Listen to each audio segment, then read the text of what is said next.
நானும் எதுவுமே கேட்க மாட்டேன். தின்னு நல்லா தின்னு. சோத்து முட்டை இதுவே நீ உங்க அம்மா கேட்டிருந்தா வாங்கி கொடுத்துருக்க மாட்டியா? நானா இருங்காட்டி உனக்கு கேவலமா போயிடுச்சா? எங்க குழந்தை பிறந்துட்டா என் மேல பாசம் குறைஞ்சிருமா உங்களுக்கு?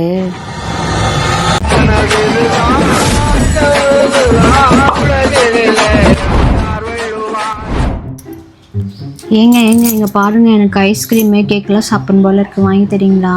ஏண்டி இப்போதாண்டி டாக்டர் திட்டினாங்க சுகர்லாம் ஏறி போயிடுச்சு டயட்ல இருங்கன்னு சொல்லி. அவங்க அப்படிதான் சொல்லுவாங்க, ஒரு தாட்டி வாங்கி கொடுத்தா என்ன? ஏன் ஃப்ரூட்ஸ்லாம் இருக்குல்ல, அதை சாப்பிட்டு எடுத்து. இதுவே எங்க அம்மா எங்க அண்ணாட்ட கேட்டிருந்தா உடனே வாங்கி கொடுத்துருப்பாங்க தெரியுமா? வாங்கி கொடுத்து வந்து தான் இப்படி இருக்கு. இதுவே நீ உங்க அம்மா கேட்டிருந்தா வாங்கி கொடுத்துருக்க மாட்டியா? நானா இருங்காட்டி உனக்கு கேவலமா போயிடுச்சா?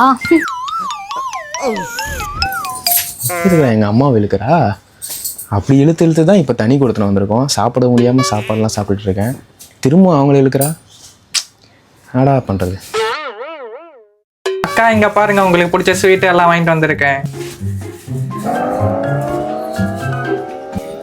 யாரா நீங்கள் இவ்வளோ நேரம் கஷ்டப்பட்டு அவன்கிட்ட சண்டை போட்டு உட்கார வச்சு ஸ்வீட் சாப்பிட்றோன்னு பாடம் எடுத்தா நீங்கள் வந்து ஸ்வீட் வாங்கிட்டு வந்து தரீங்க. சொந்தக்காரங்க வரீங்க பரவாயில்ல, ஒரு பழம், மெடிக்கல் செலவுக்கு காசு, இந்த மாதிரி கொடுத்துட்டு போனால் நாங்களும் கொஞ்சம் சந்தோஷமாக இருப்போம். ஸ்வீட்டு வாங்கிட்டு வந்து அதான் சொல்கிறது, இன்னும் சொல்கிறதுக்கு உங்கள் மாமா பேசலாம் எதுவும் காதில் வாங்கிக்காது, அவர் அப்படிதான். அவர் கிடக்கிறாருக்கா, நீ சாப்பிடுக்கா, அப்போதாங்க குழந்தை புசு நல்லா வளரும். அவருக்கு போகிறாம. சரி நான் பார்த்துக்கலாம். பாத்தியா, என் தம்பி கேட்காம எனக்கு ஸ்வீட்லாம் வாங்கிட்டு வந்து கொடுத்துட்டான். இனிமேல் உன்னை எதுவுமே கேட்க மாட்டேன். நானும் எதுவுமே கேட்க மாட்டேன். தின்னு நல்லா தின்னு. சோத்து முட்டை. யாரடா சோத்து முட்டை? வேலைக்கு வர டைம் ஆயிடுச்சு. எங்க கால் எழுத்துடுங்க, கால் வலிக்குது. வேலைக்கு வர டைம் ஆச்சுமா. நைட் வரேன். நைட் நான் படுத்தேன். நீங்க நேற்று இப்படி தானே சொன்னீங்க, இன்னைக்கு இப்படி சொல்றீங்க. என்ன பண்ணுறது, டைம் இல்லை, மீட்டிங் இருக்குது. நைட்டு நான் படுத்தேன். கண்டிப்பாக அவங்க ஒய்ஃபை எவ்வளோ தெரியுமா கேர் பண்ணுறாங்க, அது ப்ரெக்னென்சி டைமில். நீங்கள் மட்டும் ஏங்க எப்படி இருக்கீங்க? ஏன் அடுத்தவனை கம்பேர் பண்ணுறேன்? அதான் அழுத்தி வரேன்னு சொல்லிட்டேன்ல. பார்த்தீங்களா, என்னை திட்டுறீங்க.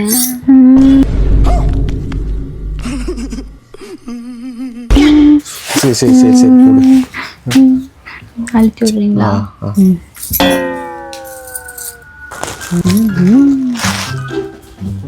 சாப்பிடு நல்லா சாப்பிடு. இன்னைக்கு தானே சாப்பிட்றேன், ஏன் இப்படி பேசுற?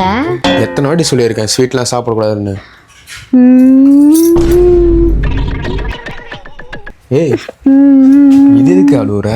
ஆமா, என்ன எதுவுமே சாப்பிடக்கூடாதுன்னு சொல்றேன், எனக்கு ரொம்ப கஷ்டமா இருக்கு. சரி விடு, நான் எதுவும் சொல்ல. சாப்பிடு, நல்லா சாப்பிட்டு அப்பனா தேங்க்ஸ்.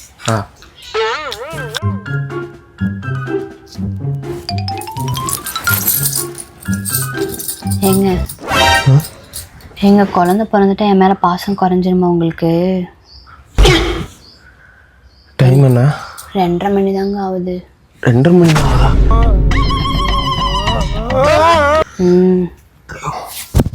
எங்க சொல்லுங்க, ரொம்ப டிப்ரெஷனா இருக்கு. 2:30 மணிக்கு முடிச்சிட்டு இருக்க? சொல்லுங்க, குழந்தை பிறந்துட்டா என் மேல பாசம் குறைஞ்சிருமா? 2 மணிக்கு உனக்கு மாதிரி டவுட்லாம் வருமா? காலையில் பேசிக்கலாம் வா. இல்லை, நீங்கள் சொல்லுங்க, இல்லை எனக்கு தூக்கமே வராது. குழந்தை பண்ணாலும் உன் மேலே தான் பாசமாக இருக்கும். சரிங்க, தூங்குறேன். தூங்குறியா? ஏன் தூக்கம் போயிடுச்சு, தூங்குறாங்கிறா. இந்த ப்ரெக்னென்சி டைமில் நம்ம படுற பாடு இருக்கு. ஸ்வீட் சாப்பிடக்கூடாதுன்னு, உடம்புக்கு நல்லதில்லை, ஸ்வீட் சாப்பிடாதன்னு அது கழுவுறா. ஏதேதோ வீடியோ பார்த்துட்டு கேரிங் என்ன பண்ண மாட்டேங்கிறீங்கன்னு சொல்லி அது கழுவுறா. திடீர்னு நைட் 2 மணிக்கு எழுந்திரிச்சிட்டு ஏங்க எனக்கு குழந்தை பிறந்துட்டா என்ன மறந்துடுவீங்களா அப்படின்னு சொல்லிட்டு அது கழுவுறா. இந்த ப்ரெக்னென்சி டைமில் நான் படுற அவஸ்தை இருக்கே. ஐயோ